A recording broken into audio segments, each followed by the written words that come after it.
Hello everyone and welcome back to my channel. So my videos have done a bit of a U-turn because nobody's traveling at the moment. So I have now started working for a company called Cambly. I moved from America back to England, so I quit my job in America and came back at a time when there's literally no jobs going at all, and I've started working on Cambly, and personally I think it is brilliant. Cambly is an English tutoring website where you can teach people English online that are literally all over the world. There's quite a big Chinese market. There's a lot of companies out there that specialize in Chinese students, but the great thing about Cambly is they are literally spread out all over the world. So you might be talking to someone from Hong Kong in the morning, and later on it'll be Saudi Arabia, depending on what time and what time zone you're in,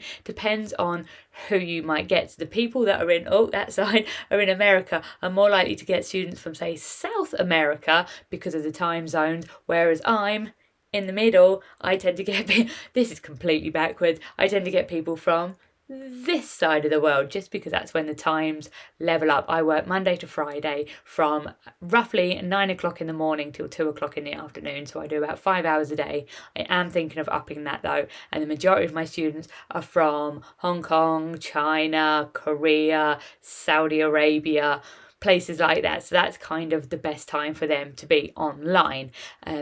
With Cambly, there's a lot of people will often say it's lower paid. It is one of the lower paid online tutoring platforms, but the way I think of it is that for the kids course, which is what I do completely, the minimum wage in the UK is actually lower than what I get paid per hour on Cambly Kids. So for me, it's above UK minimum wage, which I'm happy with that. I mean, that's fine with me, but it isn't as highly paid as some of the other companies. But then again, you don't need as much to work on Cambly. I don't have a university degree, which is what holds me back from some of the other companies, because some require that degree.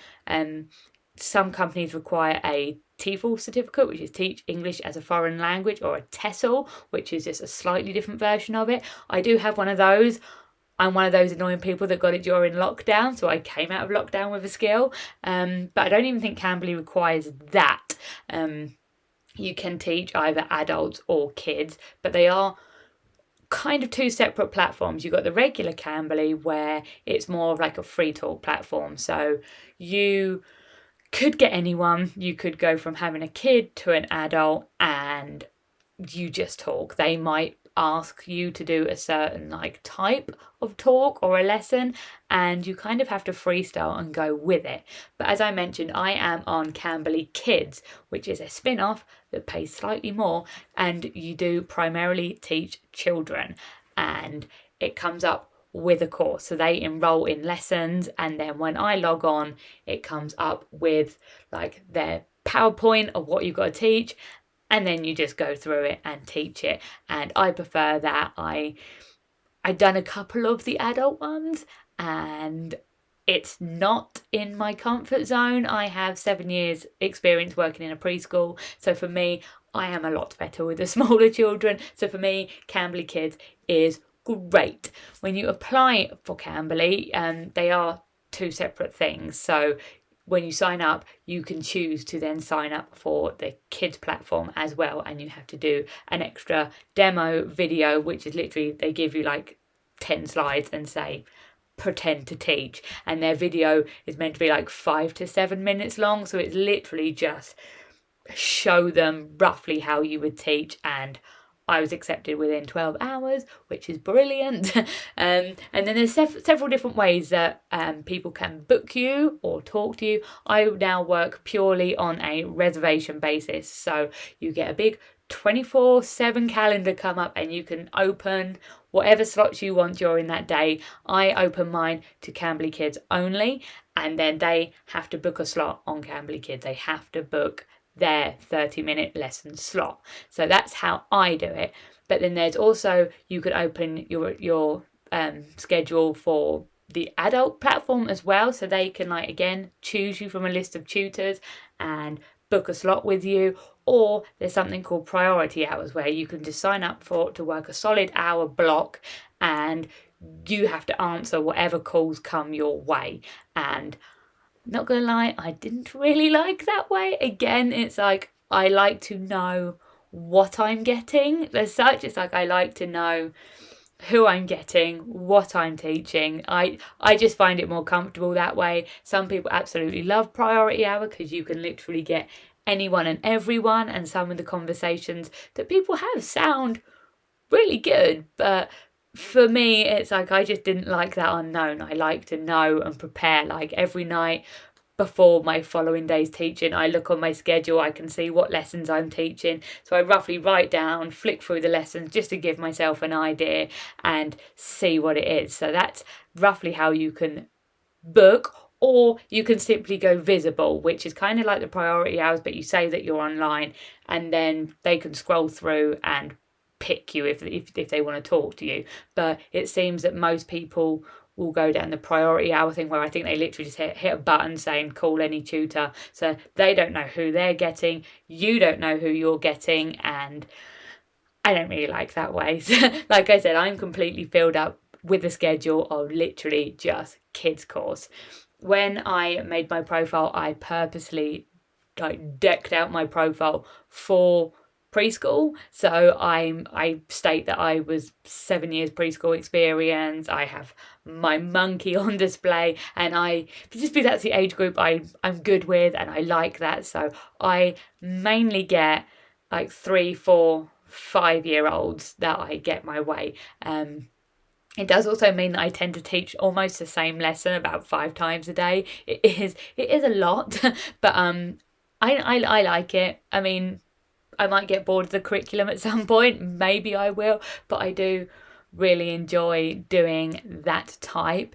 It's also good because you get paid every Monday, which is helpful. They literally, as long as you get over $20 in your week's pay, you get paid every Monday into PayPal in US dollars, and then you simply transfer it into your own bank from PayPal. So that's good. Another requirement with the kids one is that you do kind of have to look a little bit more kid friendly. So say for example, I literally just teach in front of my giant world map. I didn't want to teach somewhere where, or I teach in my bedroom, putting it out there. I didn't want to be sleeping in something that looks like a child's classroom. So like my map is perfect. It's actually what I use to document all my travels on. There's like, you can maybe see like some shiny bits, like there's all like Europe's green, Asia's silver, you've got America's red, Africa's gold, like so all the like the little arrows are where I've been. So I literally just teach in front of this.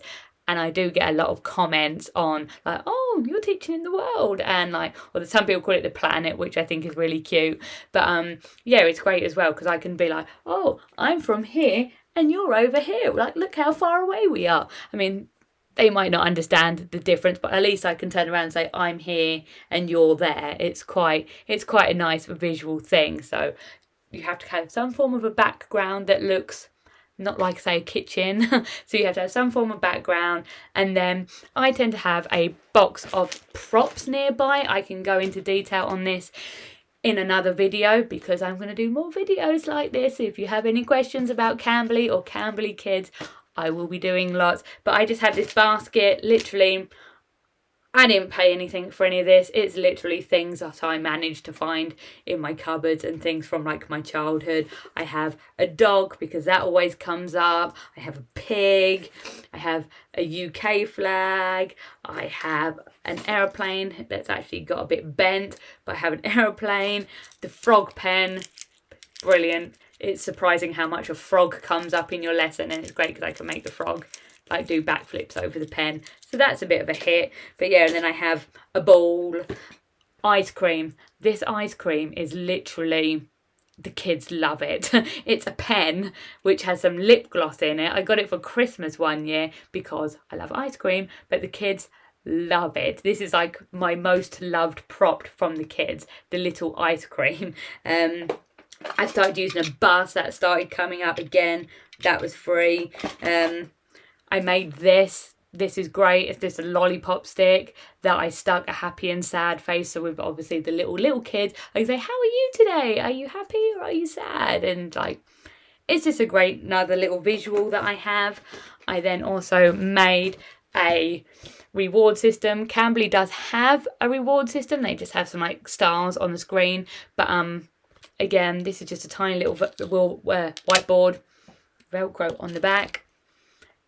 Some of the kids love it. It depends. I kind of gauge them as to whether I think they'll actually like doing stars, because some are just like meh, whatever, but some kids love them. So I have this again. I made these out of paper, just laminated them. On the other side I have Teacher Kylie, so with new kids I'm like, "Hi, I'm Teacher Kylie." But I get a lot of regular repeat students now that know my name. They call me by name. They don't need to be told my name again. And another thing that I use, which I love, I use my iPad. I have an iPad on a tripod and I can sit it next to me.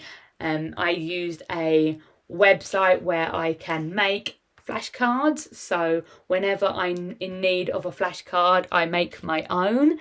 So I have all the different letter alphabets. I made these all myself.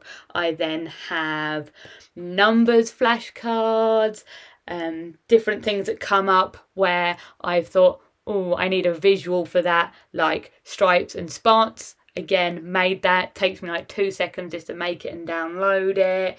We've got boy and girl was another one I made, big and small. So that's really handy. I didn't have to buy any flashcards. If a parent then says something to me, I can simply make more. So we've been working on things like cat, fat, hat, mat. So I have all different like endings for words. So that is brilliant. I use this a lot. I have the whiteboard, and I do have whiteboard pens, but for me I find it a lot easier. I have like an app, I think it's called Sketchbook, and I can write on it. Like I've been using it a lot this week and like because the kids have started to like writing words, like now they've got used to me and we like to sometimes write words. There'll be something in it and I can write on it, or if we're bored then I can like draw pictures for them, which, you know, the possibilities are endless. It's like, but that is literally my most used prop is my iPad. Love it. But again, I can go into that in another video and I'll talk about some of the other things. Another thing that I use is a headset. This is my one. It's actually a gaming headset. It's like the most comfortable headset in the world. I will leave a link in the description to some of these bits and pieces if you're interested in them. But this is literally a gaming headset. The mic can fold up into the ear for storage. If you really want to get fancy, there's a USB on the end. Obviously that's what it plugs in with, but there's a USB and the ears actually light up and change colour. But so comfortable. I just find it's better to because then I can hear like the pronunciation of the kids, and I think it makes it a little bit more clearer for them because then they hear me in a microphone. But yeah, I use a headset, but it's not actually a requirement, but I do like using my headset. The only problem is it does make me talk loud. So if there's anybody else in the house at the same time as me, then I'm often shouting things like apple, and like they're like, really? It's like they had the alphabet stuck in their head for ages. But that's basically a very quick summary of Cambly and Cambly Kids and a couple of the differences. Like I said, if you have any questions, I can go into more detail about different things to do with that, or the application process, or the lessons, or some of the things that I use and do. But yes, for now, that is a quick summary of Cambly and Cambly Kids and why I like it. I can even go into the negative side in another video if you want. There are a few, but for me, the positives outweigh the few negatives that I come up with. But yeah, hope you have a great day. Remember to hit the like button and the subscribe button if you want to see more videos like this one. Bye bye.